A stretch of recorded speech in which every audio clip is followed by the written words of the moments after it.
നമ്മളുടെ മുമ്പിലേക്ക് എത്ര സ്വഹിയായ ഹദീസുകളെ കൊണ്ടുവന്നിട്ടുണ്ട്.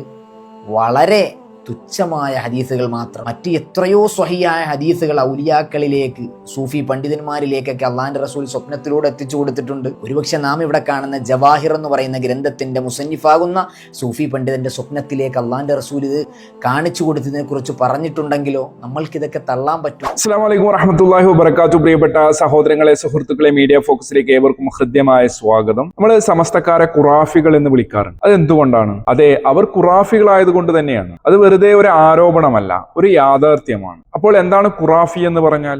കണ്ടതും കേട്ടതും ഒക്കെ ദീനാണ് എന്ന നിലയിൽ വിശ്വസിക്കുകയും ആചരിക്കുകയും അനുഷ്ഠിക്കുകയും ഒക്കെ ചെയ്യുന്നത് കൊണ്ടാണ് സമസ്തക്കാർ ഞങ്ങൾ ഖുറാഫികൾ എന്ന് പറയുന്നത്. അത് കൃത്യമായി സമസ്ത മുസ്ലിയാക്കന്മാരിലൂടെ ഞാൻ നിങ്ങൾക്കത് ബോധ്യപ്പെടുത്തി തരാൻ വേണ്ടി പോവുകയാണ്. അതുകൊണ്ട് തന്നെ വീഡിയോ പൂർണ്ണമായും നിങ്ങൾ കാണുക. ഒരു മുസ്ലിയാരുട്ടി സുബൈർ സലഫിയുടെ വീഡിയോ വെച്ചുകൊണ്ട് ചില കാര്യങ്ങളൊക്കെ പറയുന്നുണ്ട്. നമുക്കതൊന്ന് കേൾക്കാം. നമ്മൾ ഈ കഴിഞ്ഞ 2-3 ദിവസങ്ങളിലായിട്ട് കാണിച്ചുകൊണ്ടിരിക്കുന്ന ഇദ്ദേഹം, ഈ സലഫിക്കാരനുണ്ടല്ലോ, ഇദ്ദേഹം വാ തുറന്നാൽ ഏത് നന്മയുണ്ടെങ്കിലും അത് മുടക്കാൻ ഇദ്ദേഹം മുന്നിൽ തന്നെ ഉണ്ട്. ബഹുമാനപ്പെട്ട സുബൈർ സലഫി നന്മ മുടക്കിയാണ് എന്നാണ് ഇദ്ദേഹം പറയുന്നത്. എല്ലാ നന്മയെയും മുടക്കുവാൻ വേണ്ടി ഇദ്ദേഹം സജീവമായിട്ടുണ്ട് എന്നൊക്കെയാണ് ഇദ്ദേഹം പറഞ്ഞു വരുന്നത്. എന്ത് നന്മയാണ് സുബൈർ സലഫി മുടക്കിയത് എന്ന് ഇനി നമുക്ക് മുസ്ലിയാരോട് തന്നെ ചോദിക്കാം. എന്താണ് മുടക്കിയത് കുഞ്ഞെ? നിങ്ങളുടെ മുമ്പിലേക്ക് ഞാനത് തെളിയിച്ചു തന്നതാണ്. എന്ത് തെളിയിച്ചു എന്നാ പറയുന്നത്? കഴിഞ്ഞ മുഹറം 10 ആശൂറായിന്റെ സമയം ഹസ്ബി അല്ലാഹു വ നിഅമൽ വക്കീൽ നിഅമൽ മൗലാ വ നിഅമൻ നസീർ എന്ന് പറയുന്ന ദിക്ർ 70 തവണ ചൊല്ലിയാൽ ആ വർഷം നിങ്ങൾ മരണപ്പെടൂല എന്ന് പറഞ്ഞത് ഈ ഓൺലൈൻ വന്ന ഉസ്താദുമാരല്ല. പിന്നെ ആരാണ് കുഞ്ഞെ അങ്ങനെ പറഞ്ഞു തന്നത്? റസൂലുള്ളാഹി സ്വല്ലല്ലാഹു അലൈഹി വസല്ലമയാണോ? കീശ നിറക്കാനും പള്ളം നിറക്കാനും എന്നൊക്കെ നിങ്ങൾ പറയുന്ന ഒരു സംസ്കാരമില്ലാത്ത വാക്കുകളും പ്രയോഗങ്ങളൊക്കെ ഉണ്ടല്ലോ, അതൊക്കെ നിങ്ങളുടെ കയ്യിലിരിക്കട്ടെ. ഞങ്ങളുടെ കയ്യിൽ വെച്ചതിനെ കൊണ്ട് നിങ്ങളുടെ മുസ്ലിയാക്കന്മാർ ചെയ്യുന്ന കാര്യം ഇല്ലാതാകില്ലല്ലോ. മുസ്ലിയാക്കന്മാർ അതിനുവേണ്ടി തന്നെയാണ് മതത്തിന്റെ പേരിൽ പല വിദഅത്തുകളും കൊണ്ടുവന്നിട്ടുള്ളത്. പുരോഹിതന്മാർക്ക് കീശ വീർപ്പിക്കാനും പള്ള വീർപ്പിക്കാനും. അവിടെ നിയത്ത് തന്നെ ആരാന്റെ കോയും കായും കൊണ്ട് എന്റെ പള്ളയും കീശയും വീർക്കണേ എന്ന് തന്നെയാണ് മുസ്ലിയാരുട്ടി. നിങ്ങളൊക്കെ എന്തുമാത്രം പഠിക്കാനുണ്ട്.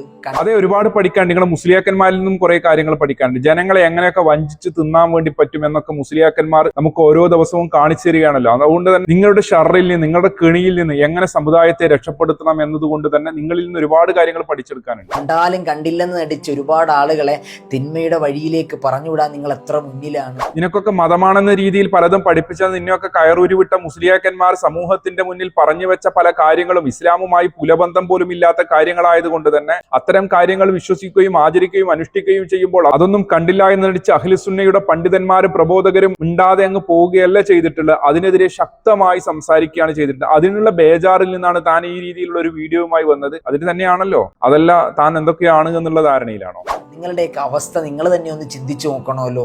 ഇവരുടെയൊക്കെ ശബ്ദം കേട്ടിരിക്കുന്ന അണികളോട് ഞാൻ പറയുകയാണ്, ഒന്ന് അല്പനേരം ഒന്ന് മാറി ചിന്തിക്കണ്ടേ സഹോദരങ്ങളെ. പുരോഹിതന്മാരിൽ നിന്ന് പലതും കണ്ടും കേട്ടും അനുഭവിച്ചും പഠിച്ചത് കൊണ്ട് തന്നെ മാറി ചിന്തിച്ചത് കൊണ്ടാണ് ഞങ്ങൾ ഇന്ന് സലഫി ആദർശം ഉൾക്കൊള്ളുകയും അതാണ് യഥാർത്ഥ ഹക്ക് എന്ന് ബോധ്യപ്പെടുകയും ചെയ്തിട്ടുള്ളത്. മതപുരോഹിതന്മാർ മതത്തിന്റെ പേരിൽ പുതിയ പുതിയ ആചാരങ്ങളും അനുഷ്ഠാനങ്ങളും കൊണ്ടുവന്ന് പാമര ജനതയുടെ അറിവില്ലായ്മയെ ചൂഷണം ചെയ്യുമ്പോൾ അതൊന്നും കണ്ടില്ല കേട്ടില്ല എന്ന് നടിക്കാൻ അഹ്ലുസുന്നയുടെ പണ്ഡിതന്മാർക്ക് പറ്റില്ല. അതുകൊണ്ട് തന്നെ അവർ കൃത്യവും വ്യക്തവുമായി സമൂഹത്തെ അത് ബോധ്യപ്പെടുത്തി കൊടുക്കുന്നുണ്ട്. അത് ഒരുപാട് ആളുകൾ സ്വീകരിക്കുന്നുണ്ട്. അഹങ്കാരവും ധിക്കാരവും വേണ്ടുവോളം തലയിൽ നിറച്ച് തലയിക്കെട്ടും കെട്ടി സമൂഹത്തിന്റെ ഇടയിൽ ഇറങ്ങിപ്പുറപ്പെടുന്ന പുരോഹിതന്മാർ മതപ്രമാണങ്ങളെ മാറ്റി നിർത്തിക്കൊണ്ട് പലതും കാട്ടിയും കൂട്ടിയും പുതിയ പുതിയ ആചാരങ്ങളും അനുഷ്ഠാനങ്ങളും കൊണ്ടുവന്ന് സമൂഹത്തെ വഞ്ചിക്കുകയാണല്ലോ ചെയ്യുന്നത്. ഇന്നാലിന്ന് ദിക്റുകൾ ചൊല്ലിക്കഴിഞ്ഞാൽ ഇന്നാലിന്ന് പ്രതിഫലമുണ്ട്. ഇന്നാലിന്ന് ജാരങ്ങളിൽ പോയി അവിടെ കിടക്കുന്ന മഹാന്മാരോട് ഞങ്ങളുടെ പ്രയാസങ്ങളും പ്രതിസന്ധികളും ആവലാദികളും വേവലാദികളും പറഞ്ഞു കഴിഞ്ഞാൽ അതിനൊക്കെ കൃത്യമായുള്ള പരിഹാരം അവിടെ നിന്ന് ലഭിക്കും എന്നുള്ള രീതിയിൽ സമൂഹത്തെ പഠിപ്പിച്ച് ജാറ വ്യവസായ കേന്ദ്രങ്ങളിലേക്ക് പാമര ജനതയെ കൊണ്ടുപോയി തള്ളുന്ന പുരോഹിത വർഗം അതിലൂടെ പാമര ജനതയെ ശിർക്കിലേക്കും കുഫ്രിലേക്കുമാണ് തള്ളിവിടുന്നത്. ആത്മീയ മജ്ലിസ് എന്ന പേരിട്ടുകൊണ്ട് പുരോഹിത വർഗം തട്ടിക്കൂട്ടി ഉണ്ടാക്കുന്ന മജ്ലിസിന്റെ പോരിശ പറയുന്നത് എന്തൊക്കെയാണ് എന്ന് നമുക്കറിയാമല്ലോ. ഡോക്ടർമാർ കൈവിട്ട പല കേസുകളും മജ്ലിസിൽ വന്നപ്പോൾ ശിഫയായിട്ടുണ്ട് എന്നും സെക്കൻഡ് സ്റ്റേജ് വിട്ട ക്യാൻസർ രോഗിക്ക് പൂർണ്ണ ശിഫ മജ്ലിസിൽ വന്നപ്പോൾ ലഭിച്ചിട്ടുണ്ട് എന്നുള്ള പരസ്യങ്ങൾ വരുമ്പോൾ ഇരു കിഡ്നികളും വീക്കായി ഡയാലിസിസ് ചെയ്തുകൊണ്ടേയിരിക്കുന്ന കിഡ്നി പേഷ്യന്റിനോട് ഇനി മുതൽ ഡയാലിസിസ് ചെയ്യേണ്ടതില്ല, രോഗം ഇവിടെ മാറ്റിയിരിക്കുന്നു എന്നുള്ള രീതിയിലുള്ള ആഹ്വാനങ്ങൾ നൽകുമ്പോൾ മഹാനായ നമ്മുടെ നേതാവ് മുത്ത് റസൂൽ കരീം സല്ലല്ലാഹു അലൈഹി വസല്ലം നമുക്ക് പഠിപ്പിച്ചു തരാത്ത സഹാബാക്കൾക്കോ ഉത്തമ തലമുറക്കാർക്കോ 4 മദ്ഹബിന്റെ ഇമാമികൾക്കോ ആർക്കും തന്നെയോ പരിചയമില്ലാത്ത പുത്തൻ ആചാരങ്ങളും അനുഷ്ഠാനങ്ങളും മതത്തിന്റെ ലേബലിൽ കടത്തിക്കൂട്ടി പുരോഹിതന്മാർ ചെയ്തു വെക്കുമ്പോൾ അതേ കൃത്യമായും വ്യക്തമായും നാം മാറി ചിന്തിക്കേണ്ടത് തന്നെയാണ്. അങ്ങനെ ചിന്തിച്ചപ്പോഴാണ് പല ആളുകളും യഥാർത്ഥ അഹ്ലുസുന്നയുടെ പാത ഏതാണ് എന്നും അഹ്ലുൽ ബിദഅത്തിന്റെ ആളുകൾ ആരാണ് എന്നും കൃത്യമായി അവർക്കൊക്കെ മനസ്സിലായിട്ടുള്ളത്. ഈ സലഫി ഈ വിഷയത്തിനെ കുറിച്ച് പറയുന്നത് നിങ്ങളൊന്ന് കേട്ടു നോക്ക്. പലരുടെയും വാട്സപ്പിലൊക്കെ വന്ന മെസ്സേജുകൾ എന്താ, ഇതാ ഈ ദിക്ർ ചൊല്ലിക്കോ. ഏതാ ദിക്ർ? ഹസ്ബി അല്ലാഹ് വനിഅമൽ വകീൽ വനിഅമൽ മൗലാ വനിഅമൻ നസീർ. ഈ ദിക്ർ 70 തവണ ചൊല്ലിയാൽ ആക്സിഡന്റിൽ മരിക്കൂല, അയാൾക്ക് വലിയ ദുർഗുണമായ മരണങ്ങൾ അയാളെ ബാധിക്കൂല എന്ന് പറഞ്ഞ് 70 പ്രാവശ്യം ചൊല്ലാൻ വേണ്ടി കൽപ്പിക്കുന്നു. പുണ്യമാക്കപ്പെട്ട ഷറഫാക്കപ്പെട്ട ഹദീസ് വായിച്ചാൽ ഒരൊറ്റ ഹദീസിലും സ്ഥിരപ്പെട്ട് അങ്ങനെ ഒരു സംഭവം വന്നിട്ടില്ല. ഇതൊക്കെ വിശ്വസിക്കുന്ന ആളുകളുണ്ട്. ഇതിങ്ങനെ എണ്ണം പിടിച്ച് ചൊല്ലിക്കൊണ്ടിരിക്കുന്ന ആളുകളുണ്ട്. ദീൻ എന്ന് പറഞ്ഞാൽ പഠിപ്പിച്ചു കഴിഞ്ഞതാ, നമ്മൾ ഉണ്ടാക്കേണ്ടതല്ല. അത് തന്നെ ചങ്ങാതി ഞങ്ങൾക്കും പറയാനുള്ള, ദീൻ എന്ന് പറഞ്ഞാൽ പഠിപ്പിച്ചു കഴിഞ്ഞതാ. അതെ, ദീൻ എന്ന് പറഞ്ഞാൽ പഠിപ്പിച്ചു കഴിഞ്ഞതാണ്. അതിലേക്ക് ആർക്കും ഒന്ന് കൂട്ടുവാനോ കുറക്കുവാനോ ഇനി പാടുള്ളതല്ല. സഹോദര, ഇത് സഹീഹായ ഹദീസിൽ വന്നതാണോ? സുബൈർ സലഫി പറഞ്ഞത് ഇല്ല എന്നാണ്. അള്ളാന്റെ റസൂലിന്റെ സ്വഹീഹായ ഹദീസിൽ വന്ന സംഭവമാണെന്ന് ഞങ്ങൾ ആരും ഇവിടെ പറഞ്ഞിട്ടില്ല. അപ്പൊ സഹീഹായ ഹദീസിൽ ഇത് വന്നിട്ടില്ല. പിന്നെ ആരാണ് കുഞ്ഞുമോനെ നിനക്ക് ഇത് പഠിപ്പിച്ചു തന്നത്? എന്നാൽ ഒരുപറ്റം ആളുകൾ ഇതൊക്കെ കേട്ടിട്ടിരുന്ന് എണ്ണം പിടിച്ച് ചൊല്ലുന്നുണ്ടെന്ന് ഇദ്ദേഹം പറഞ്ഞല്ലോ. ചൊല്ലും വഹാബികളെ, ഇനിയും ചൊല്ലും. നിങ്ങൾ എത്ര കിടന്ന് നിലവിളിച്ചാലും ആളുകൾ ചൊല്ലേണ്ടവരൊക്കെ ചൊല്ലും. അപ്പോൾ ഇസ്ലാമിക പ്രമാണങ്ങളിൽ നിന്ന് യാതൊരു തെളിവുമില്ല എങ്കിൽ പോലും ഞങ്ങളുടെ വക അതിന് മഹത്വം പറഞ്ഞുകൊണ്ട്, ഞങ്ങളുടെ വക എണ്ണം നിശ്ചയിച്ചുകൊണ്ട്, ഞങ്ങളുടെ വക പലതും ഞങ്ങൾ ചെയ്യും, വഹാബികളിനെ എത്ര കണ്ട് എതിർത്ത് കഴിഞ്ഞാലും ഞങ്ങൾ ചെയ്യേണ്ടത് ചെയ്യും എന്നാണോ? ഞങ്ങൾക്ക് അള്ളാഹുവിനെ വേണം, അള്ളാന്റെ റസൂലിനെ വേണം, മറ്റ് അമ്പിയാക്കളെ വേണം, ഔലിയാക്കളെ വേണം, ഉലമാക്കളെ വേണം, സൂഫിയാക്കളെ ഒക്കെ വേണം. നിങ്ങൾക്കല്ലേ കേവലം നിങ്ങളുടെ സാഹചര്യങ്ങൾക്കൊത്ത് അവരെ ഇവരെയൊക്കെ മാറ്റി നിർത്തി പാളക്കിതാബെന്ന് വരെ പ്രയോഗം നടത്തിയ ആളുകളല്ലേ നിങ്ങൾ? അല്ല, ഇപ്പോൾ ഈ ചങ്ങാതി എന്നല്ലേ പറഞ്ഞത് സഹീഹായ ഹദീസിൽ ഇത് വന്നിട്ടില്ല എന്ന്? പിന്നെ എന്തടിസ്ഥാനത്തിലാ ഇതൊക്കെ ചെയ്യുന്നത്? അള്ളാനെ വേണം, റസൂലുള്ളാനെ വേണം, സഹാബാക്കളെ വേണം, ഔലിയാക്കളെ വേണം, എല്ലാരും ചങ്ങാതിക്ക് വേണം. പക്ഷെ പ്രമാണങ്ങളൊക്കെ മാറ്റിവെച്ച് ഞങ്ങളെ ഇഷ്ടപ്രകാരം ഞങ്ങൾക്ക് തോന്നിയ രൂപത്തിൽ ഞങ്ങൾ കാര്യങ്ങളൊക്കെ ചെയ്യും. എന്നിട്ട് ആരോപണം മുജാഹിദുകൾക്ക് നേരെ. മുജാഹിദുകൾ പറയുന്നത് എന്താണ്? മുൻഗാമികൾ ചെയ്തു വെച്ചതെന്തോ അത് മാത്രമേ ഞങ്ങൾ ചെയ്യാൻ വേണ്ടി പാടുള്ളൂ. മതത്തിൽ അതിര് കവിയരുത്, മതത്തിൽ പുതുതായി ഒന്നും കൊണ്ടുവരരുത്. ഇന്ന എണ്ണം പറഞ്ഞ് ഇന്ന രീതിയിൽ ദിക്റുകൾ ചൊല്ലിക്കഴിഞ്ഞാൽ അത് ഇന്ന രീതിയിൽ പ്രതിഫലമുണ്ട് എന്നൊക്കെ പറയുമ്പോൾ, ഇന്ന കാര്യങ്ങളൊക്കെ നേടിയെടുക്കാൻ കഴിയും എന്നൊക്കെ പറയുമ്പോൾ, അത് കൃത്യമായി വഹയിന്റെ അടിസ്ഥാനത്തിൽ റസൂൽ സല്ലല്ലാഹു അലൈഹി വസല്ലം തന്നെ പറഞ്ഞു തരണം. അല്ലാതെ നമ്മൾ ഒരിക്കലും ചെയ്യാൻ വേണ്ടി പാടില്ല എന്നുള്ളത് കൊണ്ട് തന്നെ അതിന് കൃത്യമായി സഹീഹായ ഹദീസ് ഉണ്ടോ എന്ന് ചോദിക്കുമ്പോൾ അതില്ല എന്ന് സമ്മതിക്കുകയും എന്നിട്ട് ചങ്ങാതി വാദിക്കുന്ന ഒരു രീതിയാണ് നമ്മൾ കാണേണ്ടത്. ഇവരെ പിന്നെ ഖുറാഫി എന്നല്ലാതെ മറ്റെന്താണ് വിളിക്കേണ്ടത്? നിങ്ങൾക്ക് എന്ത് മഹാന്മാര്! ഇതിന്റെയൊക്കെ വസ്തുത എന്താ? സാധാരണക്കാർ പഠിക്കണം. ഇദ്ദേഹം പറഞ്ഞല്ലോ വാട്സപ്പ് ഗ്രൂപ്പിൽ വന്നിട്ട് ആക്സിഡന്റ് മരണം ഉണ്ടാവത്തില്ല ഇത് 70 തവണ ചൊല്ലിയാൽ. അങ്ങനെയൊക്കെ ആരെങ്കിലും ഒക്കെ എഴുതി വിട്ടതായിരിക്കും. അതൊക്കെ അവിടെ നിൽക്കട്ടെ. ഇങ്ങനെ കണ്ട ചട്ടനും പൊട്ടനും പലത് എഴുതി വെച്ചിട്ട് തന്നെയാണ് ഈ മതത്തിനെ ഈ രൂപത്തിലാക്കി തീർത്തിട്ടുള്ളത് നിന്നെ പോലെയുള്ള പുരോഹിത വർഗം. ഇസ്ലാമിക പ്രമാണങ്ങൾ ഉള്ളതാണ് നമ്മൾ പറയേണ്ടത്. ഏതെങ്കിലും ഒരു മതപുരോഹിതൻ അവന്റെ വക പറഞ്ഞിട്ടുണ്ടെങ്കിൽ ആ പറഞ്ഞവനെ അടക്കം തള്ളിക്കളയേണ്ടതാണ്. മതത്തിൽ ഒന്നും പുതുതായി കൊണ്ടുവരാൻ ആർക്കും തന്നെ അധികാരമില്ല. ഇനി ഞങ്ങൾ ആരെങ്കിലും പറഞ്ഞിട്ട് അത് വഹാബി അല്ലേ എന്ന് പറയണ്ട. നിന്റെ പേരോട് ഉസ്താദിൽ നിന്ന് തന്നെ കേട്ടു. കർമ്മങ്ങളിൽ റസൂലുള്ളാഹി സ്വല്ലല്ലാഹു അലൈഹി വസല്ലമ തങ്ങളെ പിന്തുടർന്നുകൊണ്ടല്ലേ ജീവിതത്തിൽ കൊണ്ടുവരേണ്ടത്. അത് മാറ്റം വരുത്തുന്നതിനല്ലേ ബിദ്അത്ത് എന്ന് പറയുന്നത്. ഇസ്ലാമിന്റെ കർമ്മങ്ങൾ അല്ലാഹുവിന്റെ റസൂൽ കൊണ്ടുവന്നത് മാറ്റം വരുത്തുന്നതല്ലേ ബിദ്അത്ത് എന്ന് പറയുന്നത്. മൻ അഹദസ ഫീ അംരിനാ ഹാദാ മാ ലൈസ മിൻഹു ഫഹുവ റദ്ദ്. ദീനിൽ ഉൾപ്പെടാത്ത കാര്യത്തെ ദീനിൽ വല്ലവനും പുതുതായി കൊണ്ടുവന്നാൽ അവനെ തള്ളേണ്ടതാണെന്ന് അല്ലാഹുവിന്റെ റസൂൽ പറഞ്ഞില്ലേ? അള്ളാഹുവിന്റെ റസൂല് പറഞ്ഞില്ലേ? അതുകൊണ്ടാണ് നിന്നെ പോലെയുള്ള മുസ്ലിയാക്കന്മാരെ ഞങ്ങൾ തള്ളിക്കളയുന്നത്. അതുപോലെ തന്നെ നിങ്ങൾ കൊണ്ടുവരുന്ന പല ചവർ ഗ്രന്ഥങ്ങളെയും ഞങ്ങൾ തള്ളിക്കളയുന്നത്. ഇനി പറമോനെ, നിനക്ക് എവിടെ നിന്നാ ഇത് കിട്ടിയത്? എന്റെ വസ്തുതാപരമായ കാര്യം ഞാൻ നിങ്ങളുടെ മുമ്പിൽ എടുത്തു കാണിക്കുകയാണ്. കാണിക്ക്. വസ്തുതാപരമായ കാര്യമാണ് കാണിക്കാൻ വേണ്ടി പോകുന്നത്. ഗൗസല്ല എന്ന് പറയുന്ന സൂഫി പണ്ഡിതൻ അവിടുത്തെ ജവാഹിർ എന്ന് പറയുന്ന രത്നങ്ങൾ എന്നർത്ഥം വരുന്ന വിശാലമാകുന്ന ഒരു ഗ്രന്ഥത്തിന്റെ ഒരു ഭാഗത്ത് ചർച്ച ചെയ്യുന്ന വിഷയമാണ്. വലിയ രീതിയിലുള്ള ചർച്ചയൊക്കെ നടന്നിട്ടുണ്ട്. ഒരു സൂഫി പണ്ഡിതൻ നടത്തിയ ചർച്ചയാണ് ഇനി പറയാൻ വേണ്ടി പോകുന്നത്. അതിൽ നമുക്ക് ഹദീസൊക്കെ ചിലപ്പോൾ കാണാൻ വേണ്ടി സാധിക്കും. കേട്ടു നോക്കാം. കാണാലോ. അന്നമൻ ഖാല ഫീ യൗമി ആശൂറ 70 മറ, 70 തവണ ആശൂറ മുഹറം 10 അന്ന് നിങ്ങൾ ചൊല്ലിയാൽ എന്ത്? ഹസ്ബി അല്ലാഹു വനിഅമൽ വക്കീൽ നിഅമൽ മൗലാ വനിഅമൻ നസീർ എന്നത് ചൊല്ലണം. മാത്രമല്ല 7 മറത്ത് 7 തവണ ദുആയും ചെയ്യണം. ദുആ ബിസ്മില്ലാഹിർ റഹ്മാനിർ റഹീം സല്ലല്ലാഹു അലാ സയ്യിദിനാ മുഹമ്മദിൻ വഅലാ ആലിഹി വസ്വഹ്ബിഹി വസല്ലം എന്ന് തുടങ്ങുന്ന ഈ ദുആ ഇല്ലേ, ഈ ദുആയും കൂടി നിങ്ങൾ ചൊല്ലിയാൽ ഒരു വർഷം മരണപ്പെടൂല. അതുപോലെ തന്നെ അവിടെ പറയുന്നുണ്ടല്ലോ ആയുസ് അവസാനിക്കാനായവർക്ക് ഇത് ചൊല്ലാനുള്ള തൗഫീഖ് ഉണ്ടാവൂല. ഇത് മഹത്തുക്കൾ പറഞ്ഞു വെച്ചതാ, മുൻഗാമികൾ പറഞ്ഞതാ. ഇദ്ദേഹം ഇവിടെ പറഞ്ഞില്ലേ ഇത് സ്വഹീഹായ ഹദീസിലൊന്നും ഇല്ലല്ലോ എന്ന്.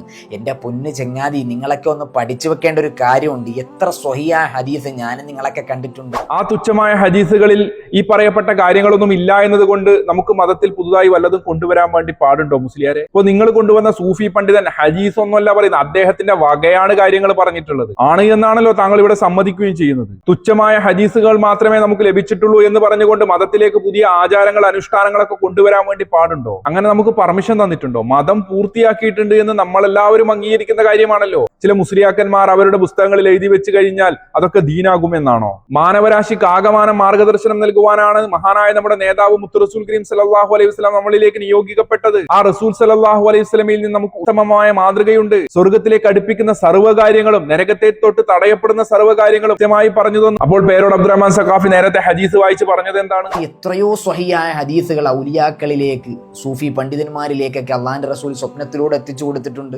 സഹിഹ ഹദീസ് സ്വപ്നത്തിലൂടെ റസൂൽ സല്ലല്ലാഹു അലൈഹി വസല്ലം എത്തിച്ചു കൊടുത്തിട്ടുണ്ട് എന്നാ പറയുന്നത്. ഇവന്റെ ഒക്കെ പോക്കെങ്ങോട്ടാണ്? ഒരുപക്ഷെ നാം ഇവിടെ കാണുന്ന ജവാഹിർ എന്ന് പറയുന്ന ഗ്രന്ഥത്തിന്റെ മുസന്നിഫാകുന്ന സൂഫി പണ്ഡിതന്റെ സ്വപ്നത്തിലേക്ക് അള്ളാന്റെ റസൂൽ ഇത് കാണിച്ചു കൊടുത്തതിനെ കുറിച്ച് പറഞ്ഞിട്ടുണ്ടെങ്കിലോ നമ്മൾക്ക് ഇതൊക്കെ തള്ളാൻ പറ്റുമോ? ഇതൊക്കെ ഇവിടെ മഹാനായ നമ്മുടെ നേതാവിന്റെ പേരിൽ പച്ച കളവ് പറയുകയാണ്. റസൂൽ ഇങ്ങനെ സ്വപ്നത്തിൽ വന്ന് ഇവരുടെ മഹാന്മാർക്കൊക്കെ ഇങ്ങനെ സഹിഹായ ഹദീസൊക്കെ എത്തിച്ചു കൊടുക്കുന്നുണ്ട് എന്നാണ്. റസൂൽ സല്ലല്ലാഹു അലൈഹി വസല്ലം പേര് കള്ളത്തരം പറയുകയാണ് ഖുറാഫി. എന്നിട്ടോ ഈ പറഞ്ഞ സൂഫിക്കും ഇതേപോലെ എത്തിച്ചു കൊടുത്തിട്ടുണ്ടെങ്കിലോ അവന്റെ ഊഹവും. അതുകൊണ്ട് തന്നെയാണ് ഇവരെ വിളിക്കുന്നത് ഖുറാഫികൾ എന്ന്. എത്തിച്ചു കൊടുത്തിട്ടുണ്ടെങ്കിലോ എന്നല്ല പറഞ്ഞത്, സ്വപ്നത്തിലൂടെ വന്നു എന്നല്ല പറഞ്ഞത്. സ്വപ്നം ദീനിൽ തെളിവാണ് കുട്ടി ഖുറാഫി. എന്റെ പേരോട് അബ്ദുറഹ്മാൻ സഖാഫി എന്നെ പറഞ്ഞു തരും. ഏത് ഉസ്താദ് ഉറക്കിൽ വന്ന് പറഞ്ഞാലും, ഉസ്താദിന്റെ ഉസ്താദ് വന്ന് പറഞ്ഞാലും, ഏത് വലിയന്റെ കോലത്തിൽ വന്ന് പറഞ്ഞാലും, ഒരു മനുഷ്യന്റെ കോലത്തിൽ വന്ന് പറഞ്ഞാലും സ്വീകരിക്കാൻ വകുപ്പില്ല. കാരണം അല്ലാഹുവിന്റെ റസൂല് പഠിപ്പിച്ചത് എന്താണെന്ന് ഹദീസിന്റെ ഗ്രന്ഥങ്ങളിലുണ്ട്, പരിശുദ്ധ ഖുർആനിലുണ്ട്, ഇമാമിങ്ങളെ കിതാബുകളിലുണ്ട്. അത് തള്ളിയിട്ട് ഒരു സ്വപ്നത്തെയും മാനദണ്ഡമാക്കാൻ പാടില്ല. അത് ശൈത്താനിന്റെ കുതന്ത്രമാണ് കേട്ടോ.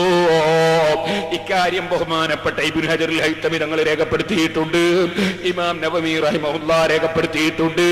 ലോകത്തുള്ള എല്ലാ ഇമാമിങ്ങളും അവരെ കിതാബുകളിൽ ഇക്കാര്യം എഴുതി രേഖപ്പെടുത്തിയിട്ടുണ്ടെന്ന് ഞാൻ എന്റെ സാധാരണക്കാരെ ഓർമ്മപ്പെടുത്തുകയാണ്. കുട്ടി ഖുറാഫ് ഇത് ശൈത്താന്റെ തന്ത്രമാണ് എന്നാ പറയുന്നത്. പരിശുദ്ധ ഖുർആനിനെയും ഇമാമിങ്ങളുടെ ഗ്രന്ഥങ്ങളൊക്കെ തള്ളിപ്പറഞ്ഞുകൊണ്ട് ഒരു സ്വപ്നത്തെയും ദീന് തെളിവാക്കാൻ വേണ്ടി പറ്റില്ല എന്നാ പറയുന്നത്. ഊഹം കൊണ്ടുപോയി ചവറ്റുകൊട്ടയിൽ തള്ളുക. ഇസ്ലാമിക പ്രമാണങ്ങൾ കൊണ്ട് അത് സ്ഥിരപ്പെടണം, സഹിഹായ ഹദീസ് കൊണ്ട് അത് സ്ഥിരപ്പെടണം. അല്ലാതെ തന്നിഷ്ടപ്രകാരം തോന്നിയതുപോലെ കാര്യങ്ങളൊക്കെ ചെയ്യുക, എന്നിട്ട് അതൊക്കെ സൂഫി പണ്ഡിതന് സ്വപ്നത്തിൽ റസൂൽ സല്ലല്ലാഹു അലൈഹി വസല്ലം എത്തിച്ചു കൊടുത്തിട്ടുണ്ടെങ്കിലോ എന്നുള്ള രീതിയിലുള്ള വാദങ്ങളൊന്നും ഉന്നയിച്ചാൽ അതൊന്നും ദീനാകില്ല ഖുറാഫി. ഞാൻ പറഞ്ഞത് ഇതൊക്കെ വിശ്വാസികൾക്ക് പറഞ്ഞിട്ടുള്ളതാണ്. അല്ല, ഏത് വിശ്വാസിക്കാണ് ഇത് പറഞ്ഞിട്ടുള്ളത്? താൻ ഈ പറയുന്ന സ്വപ്ന കഥകളൊക്കെ പേരോട് അബ്ദുറഹ്മാൻ സഖാഫി പറഞ്ഞത് എന്താണ്? അഹ്ലുസുന്നയുടെ പണ്ഡിതന്മാരുടെ ഗ്രന്ഥങ്ങളിലുണ്ട്. ഇതൊക്കെ പിശാചിന്റെ ശൈത്താന്റെ പ്രേരണയാണ് എന്നാ പറഞ്ഞത്. ഏത് ഈ സ്വപ്ന കഥകളൊക്കെ തെളിവായി പിടിക്കുക എന്ന് പറഞ്ഞത്. പിന്നെ അതെങ്ങനെയാ വിശ്വാസികൾക്ക് പറഞ്ഞിട്ടുള്ളതാണ് എന്ന് പറയുക? ഇനി നിങ്ങളൊന്ന് ചിന്തിച്ചു നോക്ക്. കേവലം 70 തവണ ഹസ്ബി അല്ലാഹു വ നിഅമൽ വക്കീൽ എന്ന് പറയുന്നത് ഇത് ചൊല്ലിയത് കൊണ്ട് നമ്മൾ നരകത്തിൽ പോവുക. അതെ, ഇത് നരകത്തിൽ പോകാൻ വേണ്ടി കാരണമാകും. അള്ളാഹുവിന്റെ റസൂൽ സല്ലല്ലാഹു അലൈഹി വസല്ലം പഠിപ്പിച്ചു തരാത്ത ഒരു എണ്ണം നിശ്ചയിച്ചുകൊണ്ട് ഇന്നാലിന്ന രീതിയിലുള്ള പുണ്യമുണ്ട് എന്നും ഇന്നാലിന്ന രീതിയിലുള്ള മഹത്വമുണ്ട് എന്ന രൂപത്തിൽ ആ രീതിയിൽ എണ്ണം പിടിച്ചുകൊണ്ട് ചെല്ലുകയൊക്കെ ചെയ്തു കഴിഞ്ഞാൽ അത് നരകത്തിൽ പോകാൻ കാരണമാകും. നമ്മൾക്ക് അല്ലാഹു തആല തിന്മയുടെ ഭാഗത്തായിരിക്കും എഴുതി വെക്കുന്നത്. തീർച്ചയായും തിന്മയുടെ ഭാഗത്ത് തന്നെയാണ് ഇത് എഴുതി വെക്കുക. നന്മയാണ് എന്നുള്ള ഉദ്ദേശത്തോടെ തന്നെയാണ് പല ബിദ്അത്തുകളും ചെയ്യുന്നത്. ബിദ്അത്ത് ഒരിക്കലും നന്മയുടെ ഭാഗത്ത് എഴുതി വെക്കുകയില്ലല്ലോ. അതുകൊണ്ട് തീർച്ചയായും തിന്മയുടെ ഭാഗത്ത് തന്നെയാണ് ഇത് എഴുതി വെക്കുക. തെറ്റ് ചെയ്തെന്നും പറഞ്ഞ് എഴുതി വെക്കുക. തെറ്റ് ചെയ്തു എന്ന രീതിയിൽ തന്നെയാണ് എഴുതി വെക്കുക. തിന്മയുടെ ഭാഗത്ത് തന്നെയാണ് എഴുതി വെക്കുക. കാരണം വഹീന്റെ അടിസ്ഥാനത്തിൽ മാത്രം മതം പഠിപ്പിക്കുകയും മതം പൂർത്തിയാക്കുകയും ചെയ്തുകൊണ്ടാണ് മഹാനായ നമ്മുടെ നേതാവ് മുത്ത് റസൂൽ സല്ലല്ലാഹു അലൈഹി വസല്ലം ഈ ലോകത്തോട് വിട പറഞ്ഞിട്ടുള്ളത്. ആ പൂർത്തീകരിക്കപ്പെട്ട മതത്തിലേക്ക് പുതിയ രീതിയിലുള്ള കാര്യങ്ങൾ കൊണ്ടുവരിക എന്ന് പറഞ്ഞാൽ അത് തെറ്റ് തന്നെയാണ്. ആ തെറ്റിൽ തന്നെയാണ് ഇത് പെടുക. അതൊന്നും ഇല്ലല്ലോ, നന്മകളുടെ ഭാഗത്ത് തന്നെയല്ല. ഇതൊക്കെ ബിദ്അകളുടെ വ്യാമോഹം മാത്രമാണ്. ഇങ്ങനെ പുതിയ പുതിയ കാര്യങ്ങളൊക്കെ കൊണ്ടുവന്ന് ഇതൊക്കെ നന്മയുടെ ഭാഗത്താണ് എഴുതപ്പെടുക എന്നൊക്കെ പറഞ്ഞ് സമാധാനം കണ്ടെത്തുന്നത് കൊണ്ട് തന്നെയാണ് നിന്നെയൊക്കെ ഖുറാഫി എന്ന് വിളിക്കുന്നത്. അതുകൊണ്ട് ഇദ്ദേഹത്തിന്റെ ഈ വീഡിയോ കണ്ട് ആരെങ്കിലും തെറ്റിദ്ധരിച്ചു പോയിട്ടുണ്ടെങ്കിൽ ഇദ്ദേഹത്തിന് ആ വസ്തുത അറിയാത്തതാണെന്നും അദ്ദേഹം വെറുതെ കിടന്ന് ബഡായി ഈ സമൂഹത്തിന് മുമ്പിൽ വിളിച്ചു പറയുകയാണെന്ന് ഞാനിവിടെ ഓർമ്മപ്പെടുത്തുകയാണ്. വസ്തുത ആർക്കാണ് അറിയാത്തത് എന്നും യഥാർത്ഥ ബഡായിക്കാരൻ ആരാണ് എന്നും ഇപ്പോൾ എല്ലാവർക്കും ഏറെക്കുറെ ബോധ്യപ്പെട്ടിട്ടുണ്ടാകും. ഒന്നും കൂടെ മനസ്സിലാക്കാം. നേരത്തെ എന്താ പറഞ്ഞത്? നമുക്ക് കുറച്ച് ഹദീസുകളല്ലേ കിട്ടിയിട്ടുള്ളൂ എന്നുള്ളത് കൊണ്ട് നമുക്കിങ്ങനെ ഇങ്ങനെ സ്വപ്നത്തിലൂടെയും മറ്റുമൊക്കെയായി റസൂൽ സല്ലല്ലാഹു അലൈഹി വസല്ലം വന്ന് സഹിഹായ ഹദീസൊക്കെ പറഞ്ഞു തന്നിട്ടുണ്ട് എന്നാണല്ലോ പറഞ്ഞു വെച്ചത്. പേരോട് അബ്ദുറഹ്മാൻ സഖാഫി ഒരു സംസാരം കൂടി കേൾക്കും. അവിടുന്ന് ഇങ്ങോട്ട് ഞാൻ പറയട്ടെ, അവിടുത്തെ കുടുംബത്തിന്റെ ചരിത്രങ്ങൾ മുതൽ, പ്രസവത്തിന്റെ സമയത്തുള്ള ചരിത്രം മുതൽ, ഓരോ സന്ദർഭങ്ങളിലുമുള്ള ചരിത്രങ്ങൾ, അതിന്റെ പുറമെ മുഹമ്മദ് നബി സല്ലല്ലാഹു അലൈഹി വസല്ലം ചെരുപ്പ് ധരിക്കുമ്പോൾ ഏത് ചെരുപ്പ് ധരിച്ചു, അവിടുത്തെ ചെരുപ്പിന്റെ ആകൃതി എന്തായിരുന്നു, ആദ്യം ഏത് കാലിന് ചെരുപ്പ് ധരിച്ചു, പിന്നീട് ഏത് കാലിന് ചെരുപ്പ് ധരിച്ചു, അവിടുന്ന് കുപ്പായം ഇടുമ്പോൾ ആദ്യം ഏത് ഭാഗത്തെ ഏത് ഭാഗം ആദ്യം കുപ്പായം ധരിച്ചു, അവിടുന്ന് കൈ കഴുകുമ്പോൾ ആദ്യം ഏത് കൈ കഴുകി, ഇങ്ങനെ തുടങ്ങി ഞാൻ പറയട്ടെ. അവിടുന്ന് ഭക്ഷണം കഴിക്കുമ്പോൾ എത്ര വിരൽ കൊണ്ട് ഭക്ഷണം കഴിച്ചു, അത് ഏത് കൈയിന്റെ വിരലാണ്, ഇങ്ങനെ തുടങ്ങി. നിങ്ങൾ ചിന്തിക്കുക, ഒരൊറ്റ ചലനങ്ങളും വിട്ടുപോകാതെ, ഒരു വിഷയവും വിട്ടുവന്നത് അള്ളാഹുവിന്റെ റസൂലിന്റെ ഒരു ചലനവും വിട്ടുപോകാതെ, അത് രാത്രി പാതിരക്ക് പ്രൈവറ്റ് റൂമിൽ വെച്ച് ചെയ്ത കാര്യങ്ങളാണെങ്കിൽ പോലും, ബാത്റൂമിന്റെ ഉള്ളിൽ വെച്ച് ചെയ്ത കാര്യങ്ങളാണെങ്കിൽ പോലും മുഴുവനും റിപ്പോർട്ടുണ്ട്. ഇങ്ങനെ തുടങ്ങിയിട്ട് ഞാൻ ചുരുക്കട്ടെ, എല്ലാ ചലനങ്ങളും, അതാണ് ഞാൻ ബാത്റൂമിന്റെ ഉള്ളിലുള്ള കാര്യങ്ങൾ വരെ, അതുപോലെ പ്രൈവറ്റ് ജീവിതത്തിലുള്ള വിഷയങ്ങൾ വരെ മുഴുവനും റിപ്പോർട്ടുള്ള ഒരേ ഒരു നേതാവ് അഷ്റഫുൽ ഖൽഖ് ത്വാഹ മുഹമ്മദുർ റസൂലുള്ളാഹി സ്വല്ലല്ലാഹു അലൈഹി വസല്ലം തങ്ങൾ അല്ലാതെ സമാനമായി വേറൊരു നേതാവിനെ ചൂണ്ടിക്കാണിക്കാൻ ഒരു പ്രത്യയശാസ്ത്രക്കാരനും ഒരു പ്രസ്ഥാനക്കാരനും ഒരിക്കലും സാധ്യമല്ല. അത്രയും വിശദമായി സർവ വിഷയങ്ങളും, സർവവാചകങ്ങളും, ആവശ്യമായ മുഴുവൻ വിഷയങ്ങളും റിപ്പോർട്ട് വന്നിട്ടുള്ള ലോകത്ത് തുല്യതയില്ലാത്ത നേതാവ്. കേട്ടില്ലേ കുട്ടി ഖുറാഫി? കുറച്ച് ഹദീസേ കിട്ടിയിട്ടുള്ളൂ എന്ന് പറഞ്ഞുകൊണ്ട് മതത്തിൽ പുതിയ ആചാരങ്ങളും അനുഷ്ഠാനങ്ങളും കൊണ്ടുവരാൻ വേണ്ടി പറ്റുമോ കുട്ടി ഖുറാഫി? പറ്റില്ല. കാരണം ഒരു മനുഷ്യന്റെ പ്രഭാതം മുതൽ പ്രദോഷം വരെ എങ്ങനെ ആയിരിക്കണമെന്ന് കൃത്യവും വ്യക്തവുമായി അള്ളാഹുവിന്റെ റസൂൽ സല്ലല്ലാഹു അലൈഹി വസല്ലമയിൽ നിന്ന് നമുക്ക് മാതൃകയുണ്ട്. ആ പ്രവാചകന്റെ ജീവിതം എങ്ങനെയായിരുന്നു എന്ന് കൃത്യമായി പ്രമാണങ്ങളിലുണ്ട്. ചെരുപ്പ് ധരിക്കുന്നത് പോലും കൃത്യമായി ഉണ്ട് എന്നാണല്ലോ പേരോട് അബ്ദുറഹ്മാൻ സഖാഫി പറഞ്ഞത്. ആ പ്രവാചകൻ പഠിപ്പിച്ചു തന്നതാണ് ദീൻ. ആ പ്രവാചകനിൽ നേരിട്ട് ദീൻ കേട്ട് പഠിച്ച സഹാബാക്കൾ അവർ എങ്ങനെയാണ് വിശ്വസിച്ചത്, അവർ എങ്ങനെയാണ് കാര്യങ്ങളൊക്കെ ചെയ്തത്, കൃത്യമായി പ്രമാണങ്ങളിലുണ്ട്. ആ പ്രമാണങ്ങളിൽ ഇല്ലതാണ് നമ്മൾ ചെയ്യേണ്ടത്. അതല്ലാതെ ഏതെങ്കിലും സൂഫി പണ്ഡിതൻ എന്തെങ്കിലും സ്വപ്നം കണ്ടാൽ അതൊന്നും ദീനിൽ തെളിവാകില്ല കുട്ടി ഖുറാഫി. ഇനി ഖുറാഫികൾക്ക് പറയാനുണ്ടാകുക, ഇന്ന മഹാന്മാരൊക്കെ ഇങ്ങനെ നമുക്ക് പറഞ്ഞു തന്നില്ലേ, അവരൊക്കെ കുറെ കാലം കിതാബോധി പഠിച്ചതല്ലേ എന്നുള്ള രീതിയിലായിരിക്കും. ഒരുപാട് മുസ്ലിങ്ങൾ ചെയ്യുന്നില്ലേ, ലോകത്തുള്ള ഒരുപാട് മുസ്ലിങ്ങൾ, അങ്ങനെയാണല്ലോ പറയാറുള്ളത്, ലോകത്തുള്ള ഒരുപാട് മുസ്ലിങ്ങൾ ഇത് ചെയ്യുന്നില്ലേ, ഇങ്ങനെയൊക്കെയാണ് ന്യായം പറയാറുള്ളത്. അതിനുള്ള മറുപടിയും നിങ്ങളുടെ മുസ്ലിയാരെ കൊണ്ട് ഞാൻ പറയിപ്പിച്ചു തരാം. വരട്ടെ സിൻസാറിലോ ഉദവി. ഞാൻ ചെയ്താലും അത് അവര് ചെയ്തല്ലോ ഇവര് ചെയ്തല്ലോ, അത് ദീനിൽ തെളിവല്ല. ദീനിൽ തെളിവ് പരിശുദ്ധ ഹബീബും പരിശുദ്ധ ഖുർആനും അഇമ്മത്തുൽ അർബഅ പഠിപ്പിച്ചു തന്ന ഫിഖഹിന്റെ ഉലമാഉമ അവർ പറഞ്ഞോ എങ്കിൽ നമ്മളത് സ്വീകരിക്കും. അവർ പറയാത്തിടത്തോളം കാലം ഇന്നാള് ചെയ്തില്ലേ, അവര് ചെയ്തില്ലേ, ഇവര് ചെയ്തില്ലേ, അത് ദീനിൽ തെളിവല്ല. അവരും പടച്ചോനായിക്കോട്ടെ. ശരീഅത്തിന്റെ ഒരു നിയമമുണ്ട്. ശരീഅത്തിനൊത്ത് വരുന്ന കാര്യങ്ങൾ നമുക്ക് ചെയ്യാൻ പാടുള്ളൂ, അല്ലാത്ത ചെയ്യാൻ പാടുള്ളതല്ല. ഇത് ഒരു മുസ്ലിം ലോകത്ത് എവിടെ പോയി ജീവിച്ചാലും അവന്റെ അഖീദ ഇതാണ്. ആ അഖീദയെ കോംപ്രമൈസ് ചെയ്യാൻ പാടില്ല. അങ്ങനെയാണ് പിന്നെ എന്താ വ്യത്യാസം? അപ്പോൾ സുബൈർ സലഫിയുടെ സംസാരം കൃത്യമല്ലേ, വ്യക്തമല്ലേ? ഇങ്ങനെ കണ്ടതും കേട്ടതും ഒക്കെ ദീനാണെന്ന് പറയുന്നത് കൊണ്ടാണ് നിങ്ങളെ ഖുറാഫി എന്ന് വിളിക്കുന്നതെന്ന് ബോധ്യപ്പെട്ടില്ലേ? അപ്പൊ കുട്ടി ഖുറാഫി, ഇങ്ങനെ ആരെങ്കിലും സ്വപ്നം കണ്ട് എന്ന് പറഞ്ഞാലും നമ്മൾ ദീനിൽ തെളിവാകില്ല ഖുറാഫി. മാത്രവുമല്ല ഇങ്ങനെ കുറെ ആൾക്കാർ ചെയ്യുന്നുണ്ട് എന്നുള്ളതും ദീനിൽ തെളിവല്ല ഖുറാഫി. ഇനി ഒന്നുകൂടെ എനിക്ക് ബോധ്യപ്പെടാൻ, സുബൈർ സലഫി പറഞ്ഞത് എത്രത്തോളം കൃത്യമാണ്, വ്യക്തമാണ് എന്ന് ബോധ്യപ്പെടാൻ നിന്റെ വേറൊരു മുസ്ലിയാരെ കൊണ്ടും കൂടി ഞാനൊന്ന് പറയിപ്പിച്ചത്. നിർവഹിക്കാതെ എന്തിന് നിങ്ങൾ ദീനിൽ കൂട്ടിക്കൊണ്ടുവരണം? നിങ്ങൾ എന്തിനാ കൂട്ടുന്നത് ആവശ്യമില്ലാതെ? ദീൻ ഇവിടെ പൂർണ്ണമാണ്. അൽയൗമ അക്മൽതു ലക്കും ദീനക്കും വഅത്മംതു അലൈക്കും നിഅമതി വറദീതു ലക്കുമുൽ ഇസ്ലാമ ദീന. അതല്ലേ ഹജ്ജത്തുൽ വദാഇൽ വെച്ചുകൊണ്ട് ആദരവായ പ്രവാചകൻ മുഹമ്മദ് റസൂലുള്ളാഹി സല്ലല്ലാഹു അലൈഹി വസല്ലം തങ്ങൾ ഓതി വെച്ചത് അതല്ലേ? നബി തങ്ങൾ ഒറ്റ ഹജ്ജ് ചെയ്തിട്ടുള്ളൂ. ആ പരിശുദ്ധ പ്രവാചകൻ അവിടെ വെച്ചുകൊണ്ട് ഓതിക്കൊടുക്കുകയാണ്, ഇന്നത്തെ ദിവസം നിങ്ങൾക്ക് ദീൻ പൂർത്തീകരിച്ചു തന്നിരിക്കുന്നു. ആ ദീനിലേക്ക് ആവശ്യമില്ലാത്ത ഒന്നും കൂട്ടണ്ട. മനസ്സിലായോ കുട്ടി ഖുറാഫി? ദീനിലേക്ക് ഒന്നും പുതുതായി കൊണ്ടുവരേണ്ട. സകല ഖുറാഫികളോടും പറയുകയാണ്, മതത്തിലേക്ക് ഒന്നും തന്നെ പുതുതായി കൊണ്ടുവരേണ്ട. കാരണം ദീൻ പൂർത്തിയാക്കിയിട്ടുണ്ട് അള്ളാഹുവിന്റെ റസൂൽ സല്ലല്ലാഹു അലൈഹി വസല്ലം. പറഞ്ഞത് വഹാബിയല്ല, മതപ്രമാണങ്ങളാണ്. അതാണ് നിങ്ങളുടെ മുസ്ലിയാരെടുത്ത് വായിച്ചത്. അതുകൊണ്ട് മതത്തിലേക്ക് പുതിയ ആചാരങ്ങളും അനുഷ്ഠാനങ്ങളും കൊണ്ടുവരാനുള്ള അധികാരമൊന്നും ആർക്കും തന്നെ ഇല്ല. ഇനി എത്ര വലിയ തലയ്ക്കെട്ട് കെട്ടിയവനായാലും കെട്ടിയതിന്റെ മുകളിൽ വേറൊരു ഷാള് ധരിച്ച് വന്നു കഴിഞ്ഞാലും, ഇനി സഞ്ചരിക്കുന്ന റെഡിമെയ്ഡ് ഷോപ്പ് പോലെ വന്ന് പറഞ്ഞാലും, സ്വപ്നങ്ങളോ ഊഹങ്ങളോ തന്നിഷ്ടങ്ങളോ ഒന്നും തന്നെ ദീനിൽ തെളിവാകില്ല. അതൊക്കെ മുസ്ലിയാക്കന്മാരുടെ വകയായി അങ്ങ് വെക്കുക. ഇങ്ങനെ കുറെ പുരോഹിതന്മാർ സ്വപ്നകഥകൾ പറഞ്ഞും തന്നിഷ്ടപ്രകാരം തന്റെ തൊള്ളയിൽ തോന്നുന്നതൊക്കെ വിളിച്ചു പോകുമ്പോൾ അതൊക്കെ അണ്ണാക്ക് തൊടാതെ മുടങ്ങി ഇതൊക്കെ ദീനാണെന്ന രീതിയിൽ ആചരിക്കുകയും അനുഷ്ഠിക്കുകയും ചെയ്യുന്നത് കൊണ്ട് തന്നെയാണ് നിങ്ങളെ പോലെയുള്ള ആളുകൾ ഞങ്ങൾ ഖുറാഫികൾ എന്ന് വിളിക്കുന്നത്. അതുകൊണ്ട് ചിന്തിക്കുക, കാര്യങ്ങൾ മനസ്സിലാക്കുക. അള്ളാഹു കാര്യങ്ങൾ മനസ്സിലാക്കുക നമുക്ക് എല്ലാവർക്കും തൗഫീക്ക് നൽകുമാറാകട്ടെ. മറ്റൊരു വീഡിയോയുമായി നമുക്ക് വീണ്ടും കാണാം ഇൻഷാ അല്ലാഹ്. അസ്സലാമു അലൈക്കും വറഹ്മത്തുള്ളാഹി വബറകാതുഹു.